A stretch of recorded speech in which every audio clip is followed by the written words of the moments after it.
Welcome back to Accurate Advice. We're doing more work on the SiR today. We've got to replace some sway bar end links today, and we're also going to do a little bit of gauge cluster restoration. But before all that, I've had a trunk leak since I bought this car. I don't remember if I mentioned this in part 1 or not. The trunk's been leaking water through the taillights, so it needs taillight gaskets. I've actually already replaced the inner taillight gaskets off camera. It's leaking still through the outers on the left side, and I think the previous owner had already tried siliconing it, but it still leaks. So we're gonna have to deal with that. So let's get into it, starting off with addressing the trunk leak. And I figured since I'm here taking the lights out, why not replace them with some fresh ones? It's typical that these inners get full of dirt and debris here in this inner compartment next to the reverse light, and there's no good way to get in there and clean it out. It's kind of a bad design. So I figured I would at least replace the inners, and I also had some LED reverse lights to throw in. Here's a before shot with the stock reverse lights. Oh, hang on guys, shop foreman's here.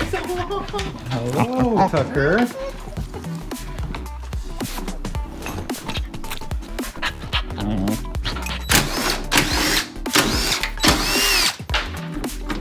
So I had already replaced the gaskets on the inners, but it's actually this left side outer one that's still leaking.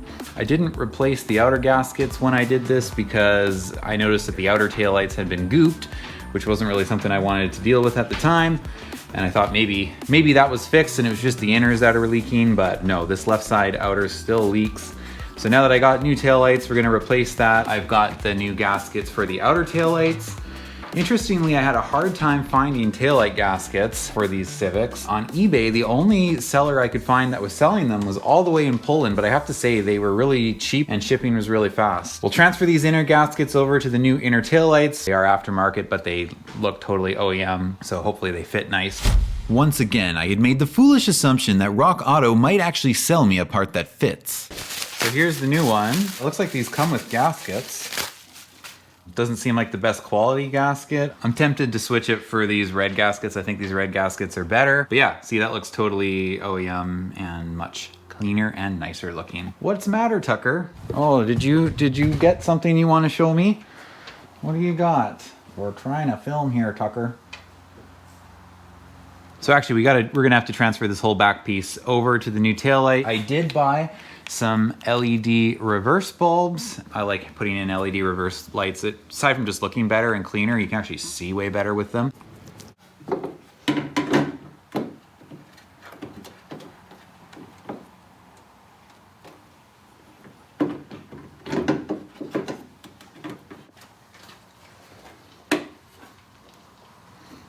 I don't like that. Well, unfortunately, I can't use these aftermarket lights because they don't fit properly.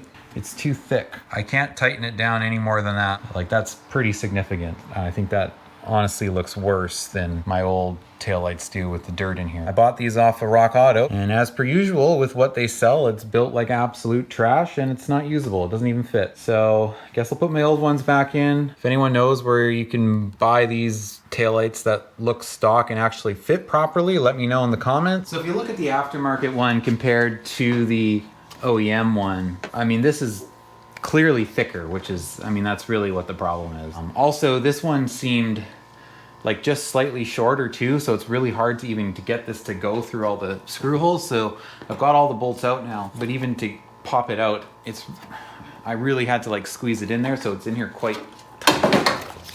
There it goes. Swap my gasket back over to the original one and put the original one back in. As usual, can't find a proper aftermarket part. Now watch how nicely this OEM one will drop back in because it actually fits properly. See that? Let's get this back in. I do have my LED reverse light in. I guess the other thing we'll still do is replace the gaskets on my outer tail lights. We'll have the leak fixed, which is good since we're coming into the winter season here shortly. The rainy season. I could never just actually get parts that fit. Oh, no, no, no. Can't do that. Oh, if you're wondering, yes, I'm very comfortable. How about you? This is interesting. I could have sworn that these were gooped in. That's why I didn't want to replace these gaskets before.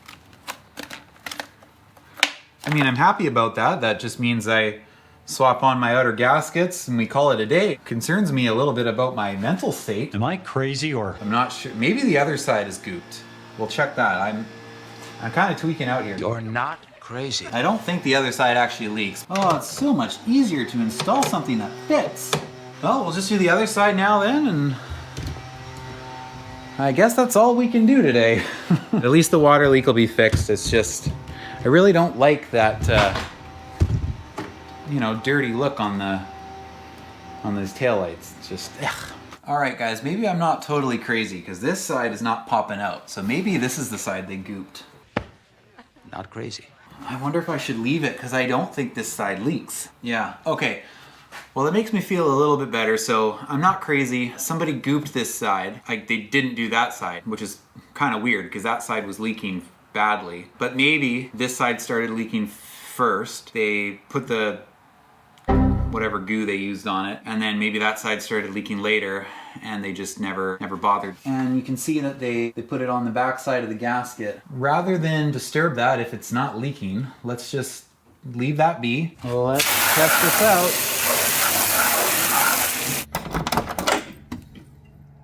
Okay, that just dripped in from the trunk when I opened it, but ooh, this is still leaking. Coming in here. It's actually up top here. It's wet here, but it's leaking here and then running down. I thought about trying the outer gasket that came with my Rock Auto taillights to see if it would seal better, but as you can probably guess, well, this is how the gasket came on the aftermarket taillight. So I won't be using that.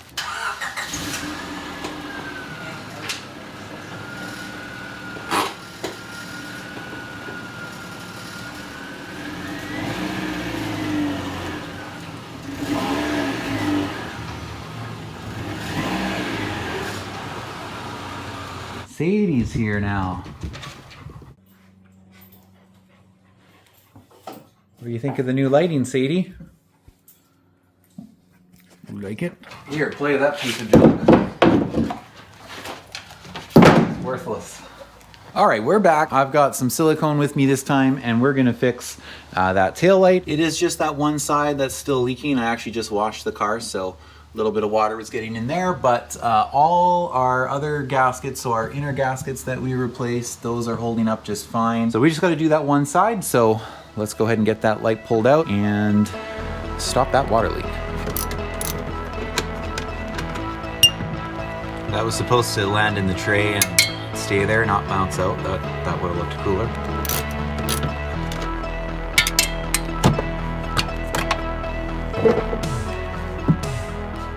See where this one's wet. The other thing too is though, if you look at these cars, I mean, look at this. The gasket doesn't even have a smooth surface to mate to on the top. No wonder these things always leak. That's kind of poor build quality, honestly.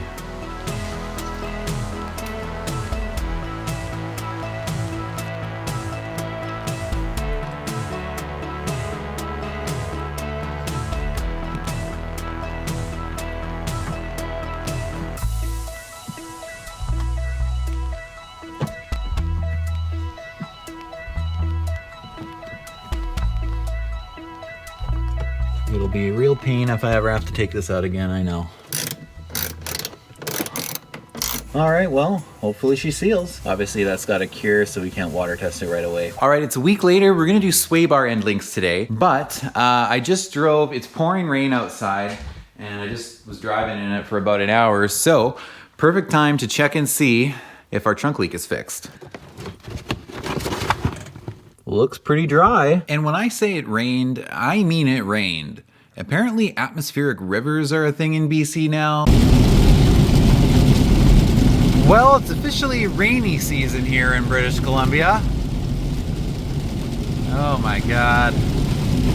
So far, it looks like it's fixed. Well, there's your problem. So yeah, as we can see, this is rusted clean off on this side. So when we're taking these off, if we put a socket on here, it's just gonna spin. A lot of times they just spin anyways. Since the back piece is broken off, it's definitely gonna spin. Now this is a real expectation versus reality kind of job. The expectation, based on what some YouTube tutorials will tell you, is that you can simply use a hex bit to loosen it while you hold the nut in place. On an old car from the north? Yeah, right. But let's try it. I hope this isn't just gonna strip out, because it is kind of rusted. Stripped immediately.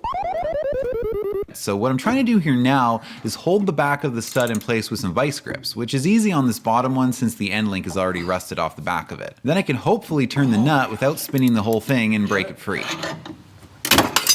Oh, we sort of got it. Well, we got it out, but it just ended up snapping the stud. So the only problem with that is my new end links did not come with nuts, and I don't have any here that'll fit this. I should have had new nuts with me. I should have assumed this would happen because, you know, it's always the way it goes. In case you think it's stripped just because I used my hex bit in an impact, let's try this other one by just holding the link in place with my hex bit and then attempting to break the nut free with a box end wrench. Also stripped immediately. So back to the vice grip method it is. Ooh. I did try to get my impact on this upper one, but it just wouldn't fit in there. Hey guys, I'm still here.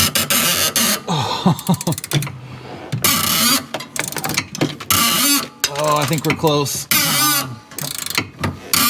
Isn't that a nice noise?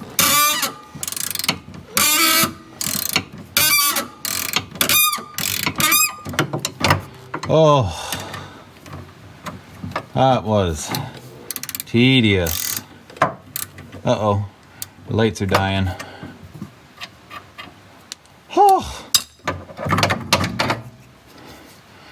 We got her though, we got her. So I guess we're going back to the vice grips because I don't see how else we're gonna get this. So what I'm doing is I'm vice gripping to the other side of this, but I gotta well, I'll show you.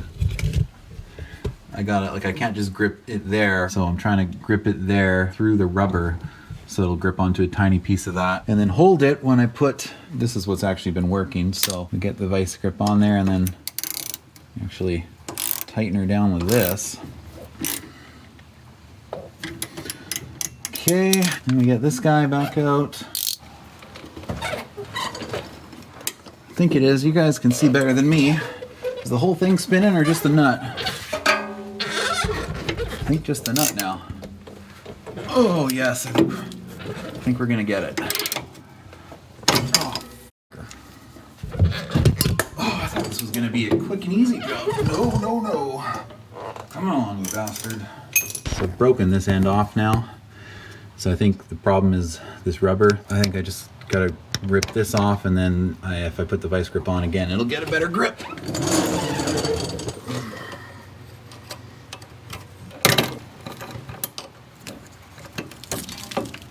So now I might be able to get the vice grip to grip this. Oh, I think it moved. I think it moved. Oh, yes. Oh my God, I think it moved. Yep, that's the way to do it. I'm back, baby, I'm back. It's still really stuck though. You can see the e-brake holds really well on this side. I wonder if we can put an impact on it now.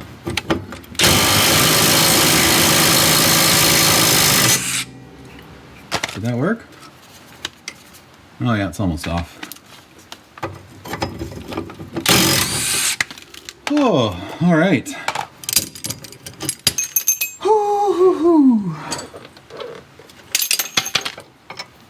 Only thing I ended up using these things for is to tighten my vice grip. Come on. I want to be done with this. Well, I think we got it. This one was a little easier than all the others. Yep, I love 90s cars. I love old rusty Canadian cars. That's what I want to work on.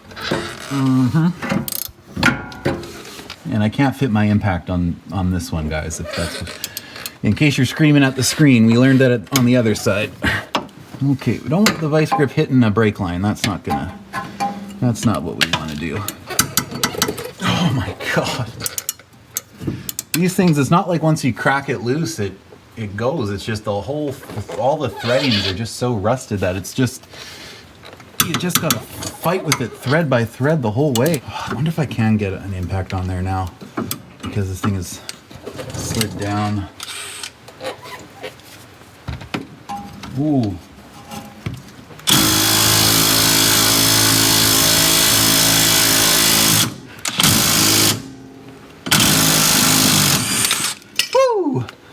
We got it.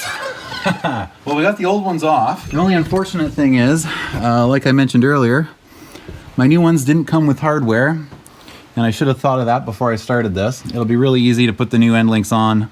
I just got to go buy some nuts for it, so I'm gonna do that, and then we'll be back. We'll put the new ones on.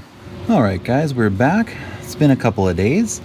I didn't have any nuts that would work for these, and I couldn't get any that same day, so I'm actually back home now. I'm in my parkade. We had these nuts in stock at work, actually, so I got some from there, and I just finished working a 10-hour day, and here we are. These are, like, each side is actually a different part number, but you can't really mess it up because they're only going to go on one way. So this is the one for this side, so we can just put it in the hole like that, and we'll see it lines up with the sway bar just like that.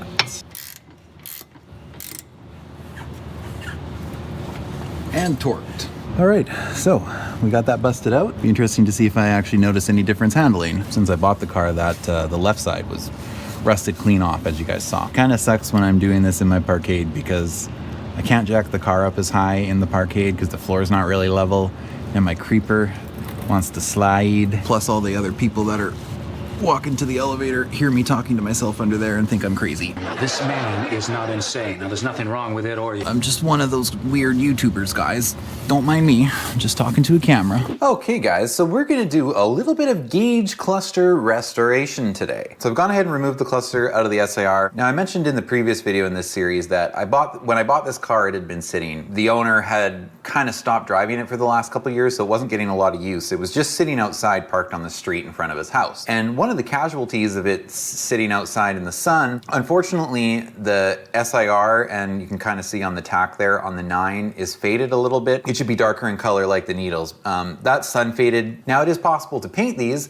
I've seen other people on the internet paint these gauge faces. I would guess that probably is restorable, but I'm really not into that artsy fartsy shit, and I'm not good at it, so I'm not even gonna attempt that because I think I would just make it worse. So I can live with that. That's not that bad. But what is really annoying, and what I don't have to live with, is these indicator lights. The indicator lights on this side of the cluster, these ones are actually fine. These ones, the coloring is faded off of the lenses, and you can see white dots coming through whenever those lights are on. So that turn signal or your e-brake or any of the indicator lights up in that little cluster there. Now, that's kind of a common thing that happens on these clusters if the cars sit in the sun. I've seen that happen on other cars as well. So how can we fix that? Well, of course, you could just replace the gauge cluster, but that's not practical on an SI or an SiR because, as you guys probably know, an SI gauge cluster is like $300, $400, $500, sometimes $600 people want for them. My car being a Canadian car badged as an SiR, it's even harder to find an SiR cluster. So what can we do? Well, what isn't expensive and what is easy to find are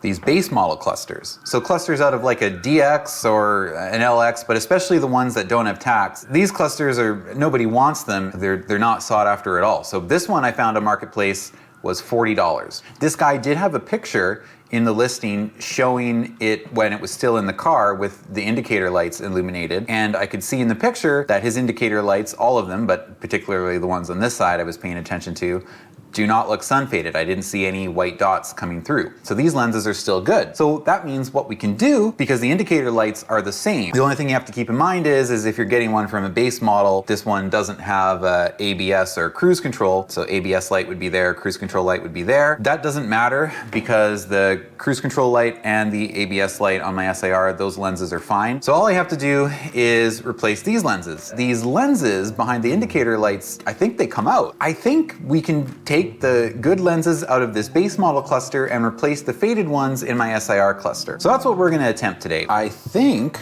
we can just push these, it's basically just clipped in the back piece.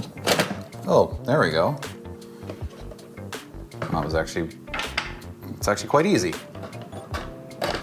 So yeah, if you guys have never taken apart one of these clusters before, it's actually pretty easy. Some of you probably have because it's I know there's a lot of times people switch out these bezels for, like, sometimes people put in painted bezels or like fake carbon fiber bezels or... So it looks like you can't change individual lenses, but what you can do is change, well, these sections. This group of indicator lights should, I believe, is the same within the same market. I don't think US cars actually have this one. This is a low washer fluid light.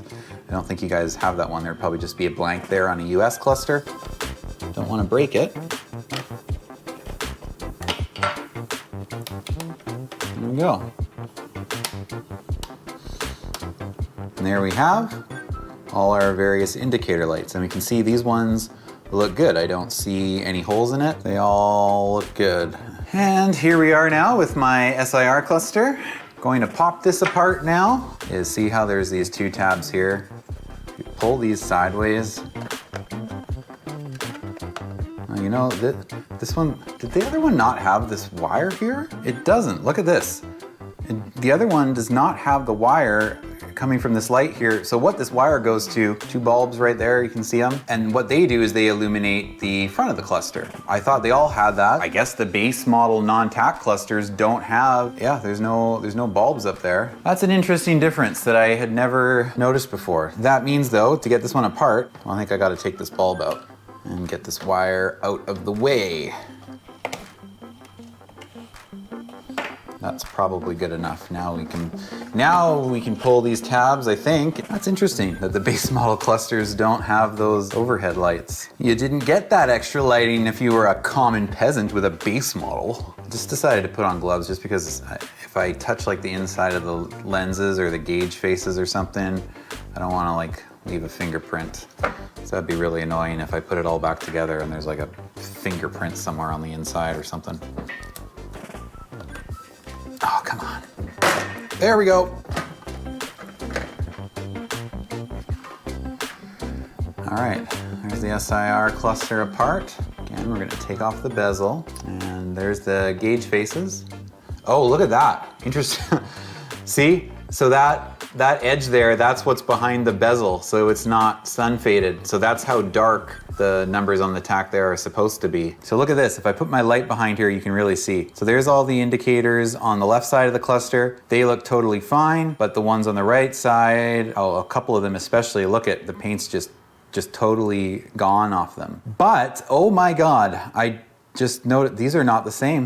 Well, I was not anticipating, all right, well that side's totally the same, but I don't have an issue with the lights on the left side. The base model cluster, it is missing a low fuel light. Again, if you were a common peasant with a base model, you didn't get a low fuel light. Interesting, I did not know that was a difference between trims. I just assumed they all had low fuel lights. You can see how this is all kind of, yeah, look at that, it's like disintegrating. I can do this, but I'm not gonna have a low fuel light. Now, I guess if I had bought, you know, like an EX cluster that has a tack, I know that would have a low fuel light. Those clusters tend to be a little bit more money, but they're still not crazy expensive like an SiR cluster. But this is the one I have, so I think we are just gonna make this work. We could just swap this in and just accept that we're not gonna have a low fuel light anymore. Don't really need a low fuel light, you've got a gauge. But this is accurate advice, so we're gonna try and find a way that we can retain the fuel light. Let's see what we can do here. I do have an idea. Okay guys, so what I have done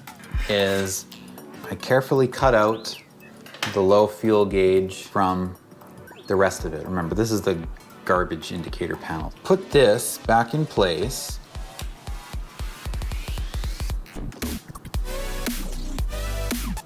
And then we can put this over top of it. But now, obviously, if I just put this like this, it's gonna block any light from getting through. I've cut around where that low fuel indicator will go. Well, I could probably just cut that right off, honestly, and it would be fine, but I decided to just cut that whole side off. Now, we can put this back into place.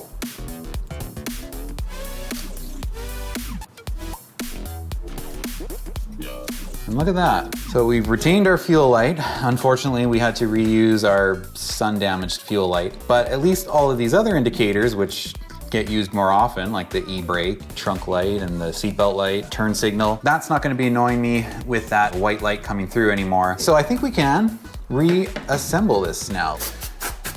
And, oh, I can actually see my fuel light's not quite lined up there. Let's see if we can fix that.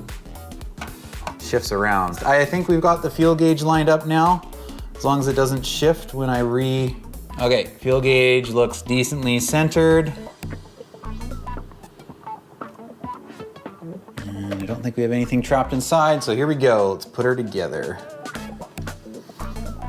Just clips back in, and we'll just put this back. Boom.